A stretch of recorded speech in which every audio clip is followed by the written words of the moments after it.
Hello. Topic today is vitamin A and visual cycle.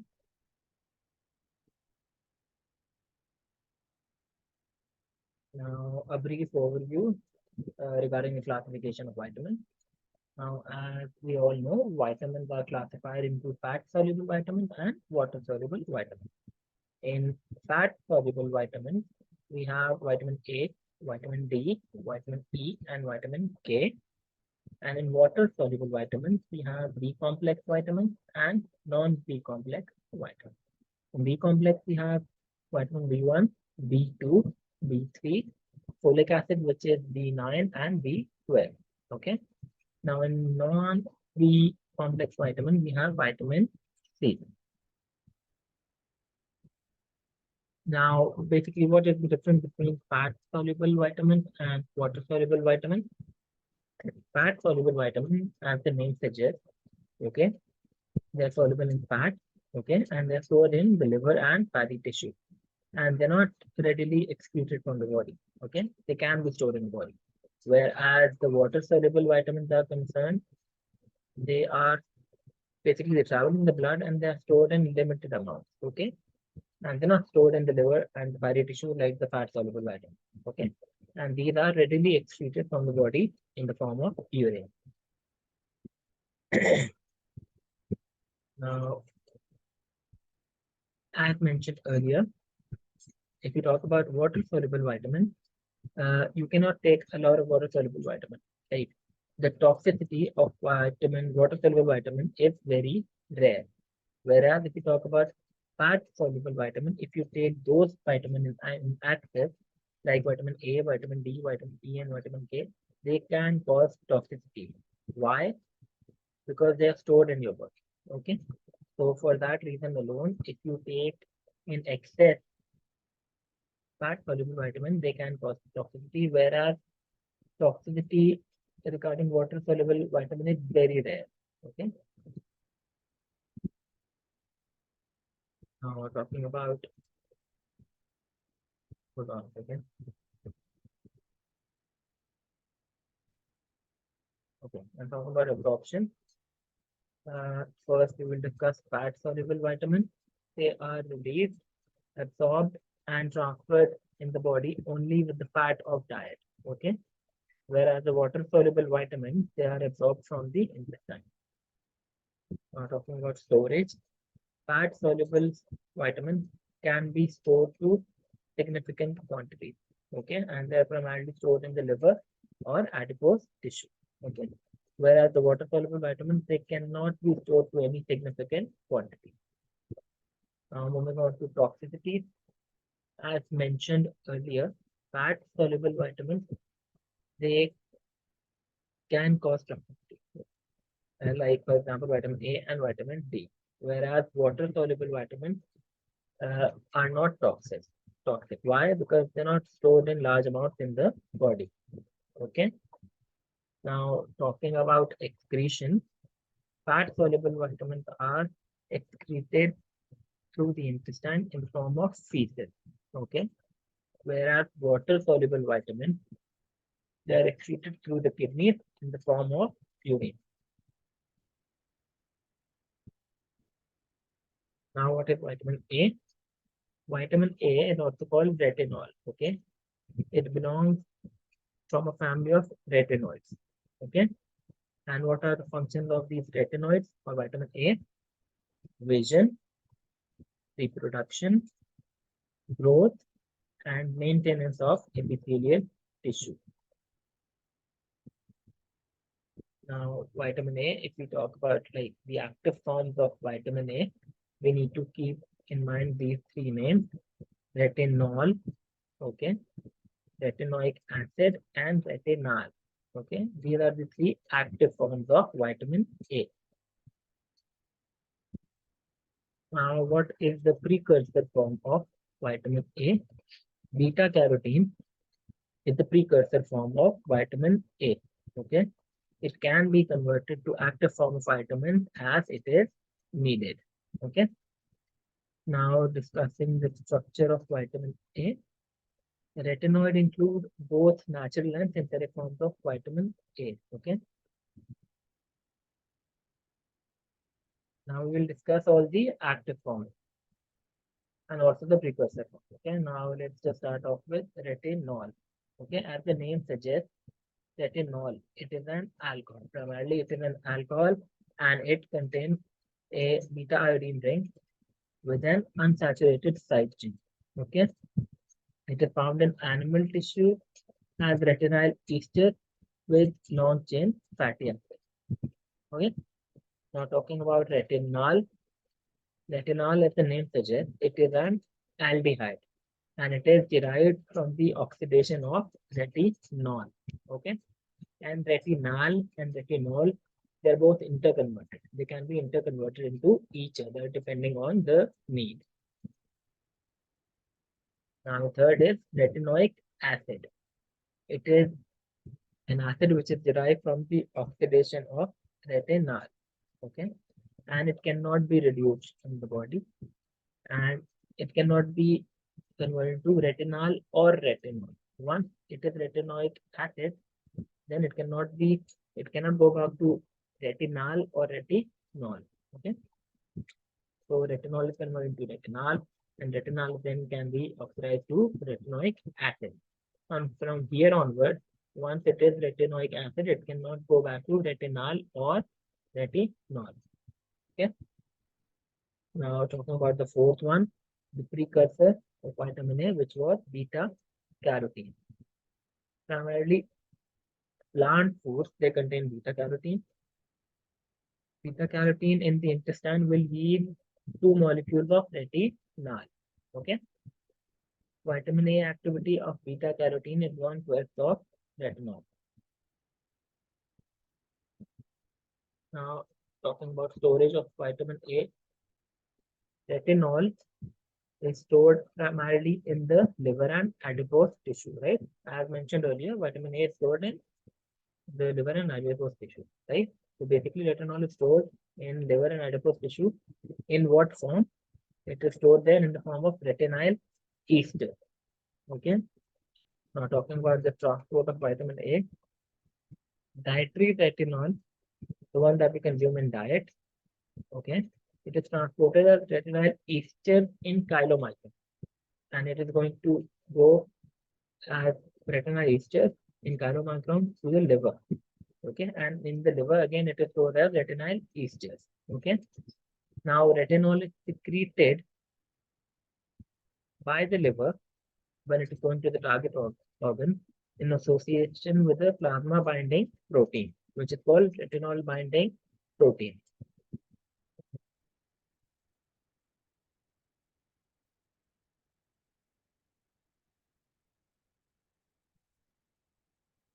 Now we'll discuss the sources of vitamin A. In cod liver oil and liver of beef and fish and pork, and in liver of chicken. Then we have broccoli, butter, pumpkin, cherry cheese, cantaloupe, mango, and broccoli. These are all various sources of vitamin A. Now talking about animal sources, eggs, meat, cheese, milk, liver, and kidney. Now discussing the plant sources, we have carrots, sweet potatoes, grapefruit, apricot, broccoli, spinach, and pumpkin. So the plant sources that we just discussed, what do they have in common? Most of these plants are orange or yellow in color. Okay. And plants mostly which are orange or yellow in color, they're rich in carotene and beta carotene. And beta carotene, as we all know, is the precursor of vitamin A. As mentioned earlier, it gives two molecules of retinal, as we have discussed previously. Okay. Now, talking about recommended dietary allowance, how much is enough? Okay.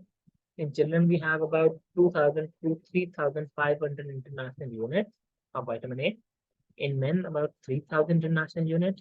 In women, 2,300 international units. And in pregnancy, the demand will increase from 2,300 to 2,600 international units. Now talking about RDA, in male we have about 900 microgram RAE, which stands for retinol activity equivalent. Okay, and in female we have about 700 microgram RAE, which is retinol activity equivalent. Now we will discuss the absorption and transport of vitamin A. Okay, first we will discuss how vitamin A is transported to the liver. Retinol, once it is absorbed, it travels as retinal esters. And what exactly are retinal esters? Retinal esters are retinol and free fatty acids in the intestine. Okay. Now, retinol from the cleavage and the reduction of carotene is re-esterified to long-chain fatty acids in the intestinal mucosa, and then it is secreted as a component of chylomicron into the lymphatic. Okay. Now, retinal esters contained in the chylomicron are taken up and stored in the liver. So basically, whatever dietary vitamin A we were consuming, it is stored in the liver in the form of retinal ester. Okay, and it was traveling from the gut to the lymphatics and from there to the blood and then to the liver in the form of chylomicron. Okay, now talking about release from the liver. Now, as mentioned earlier, uh, vitamin A was stored in the liver in the form of retinal ester. Okay. Now, when retinol is needed, okay, it is released from the liver and it is transported to the extrahepatic tissue wherever it is required by the help of a protein, and that protein is retinol binding protein. Okay. Now, this retinol binding protein complex and retinol complex attaches to specific receptors wherever it is required on the surface of those cells and permitting retinol to enter the cell. Okay. So a brief recap from the gut with the help of the chylomicron, it used to travel uh, to the liver where it was stored as retinal ester. And from the liver with the help of the retinol binding protein, it goes to uh, the target organ wherever it needs to reach. Okay. And then retinol enters that particular cell.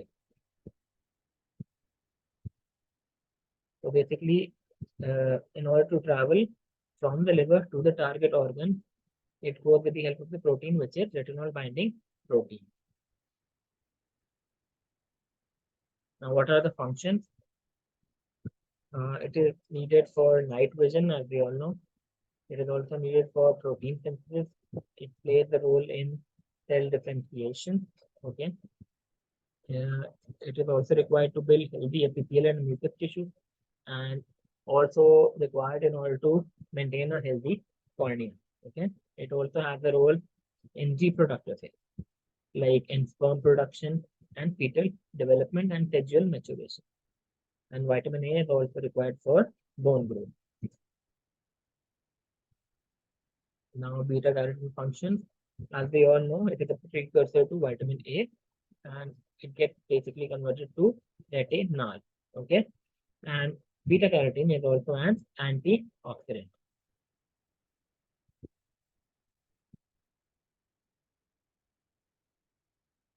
Food sources of vitamin A, we have already briefly discussed this. Let's just have another look at it.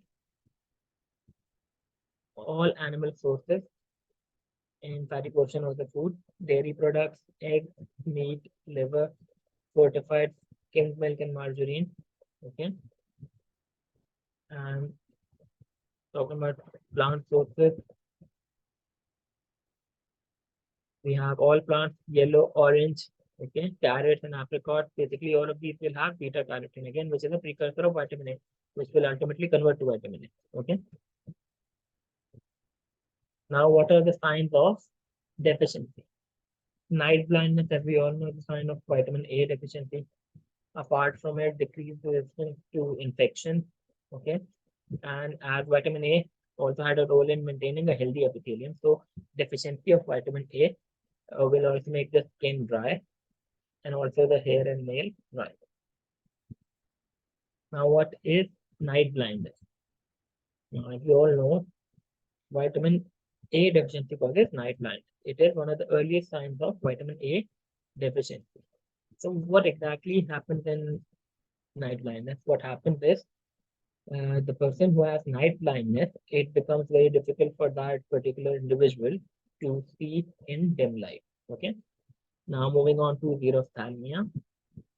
Xerophthalmia also happens due to vitamin A deficiency, and it is characterized by pathological dryness of the conjunctiva and cornea. And you have to treat this condition immediately because if you don't treat it, ultimately it will lead to corneal ulceration and then it will go to ultimately to blindness. And blindness again is another leading cause. Vitamin A deficiency is the leading cause of blindness worldwide. Okay.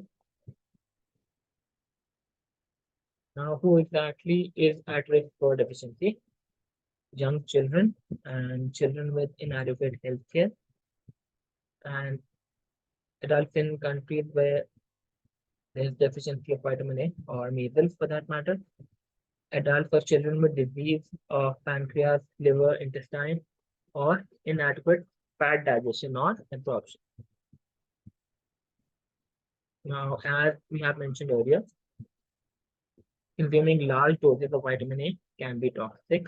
Why? Because it is also stored in the liver, in contrast to water-soluble vitamins, which are not stored in the body. Okay, so yes, hypervitaminosis A can happen if you consume large quantities of vitamin A. And what will be the symptoms? Symptoms would be headache, fatigue, hair loss, blurred vision, dry, itchy skin, loss of appetite, and skin coloration.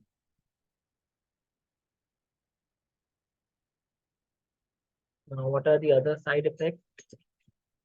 Uh, we can have severe birth defects. Okay, women who are of childbearing age should not consume more than 8,000 international units per day. Okay. Similarly, retin A, which is an acne cream, can cause birth defects. So one needs to be careful. Retinol again is no dangerous form because the body will not convert as much beta carotene to vitamin A unless needed, but it can still be harmful. Okay. Apart from it, skin can take yellow orange glow. Most vitamin A overdoses basically occur due to supplements. Very rarely have we seen that vitamin A toxicity is being caused by like excessive diet. Mostly it is due to supplementation. Okay. So one should keep in mind the RDA, okay, when consuming vitamin A supplementation.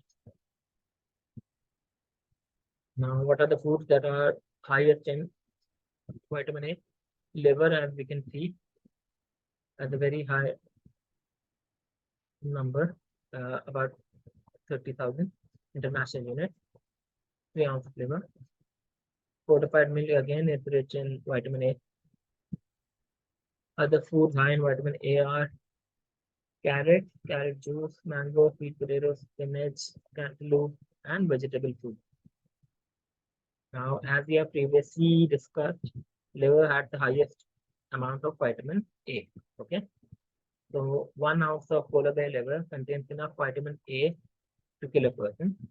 So one should be cautious while consuming organ meat.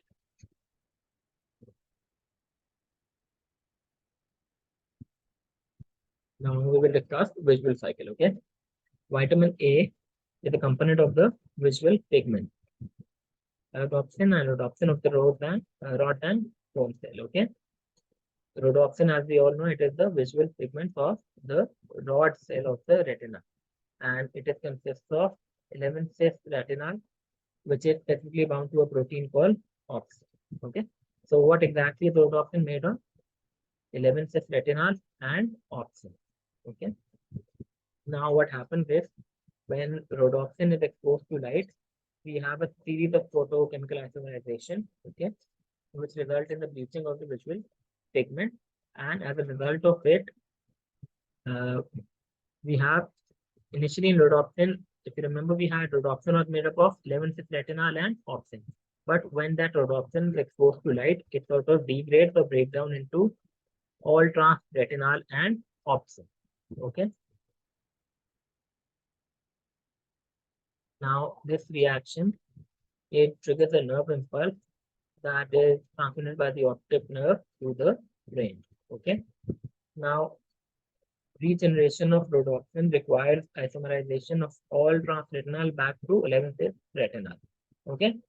As we have mentioned earlier, rhodopsin constituted of 11 cis retinal and opsin. But once it was exposed to light, it degraded to opsin and all trans retinal. So we need to get it back to again 11 cis retinal and opsin. So how that happens is we will discuss that further in the diagram. And another important point here is that rhodopsin, as we all know, is important for vision in dim light. Okay. Now, transretinal, after being released from rhodopsin, is isomerized to 11th retinal, which contains spontaneously combined with opsin to form rhodopsin, thus completing the cycle. Similar reactions are responsible for color vision in the cone cell. Okay, we have read the text now. Now let's have a look at the diagram so you have a better understanding as to what we were talking about. Rhodopsin, as we all know, you can appreciate from the diagram here. One, it is exposed to light. Okay, rhodopsin, as we all know, is made up of 11 cis retinal and opsin. But once it was exposed to light, it degraded to all trans retinal and opsin. But then with the help of an enzyme called retinal isomerase, and you can see it from the image here, again, all trans retinal is converted into 11 cis retinal, and then it combines with opsin and rhodopsin again is formed. So this way the cycle is complete and we're able to uh, see in dim light. Okay, this will be all regarding vitamin A and visual cycle. Thank you.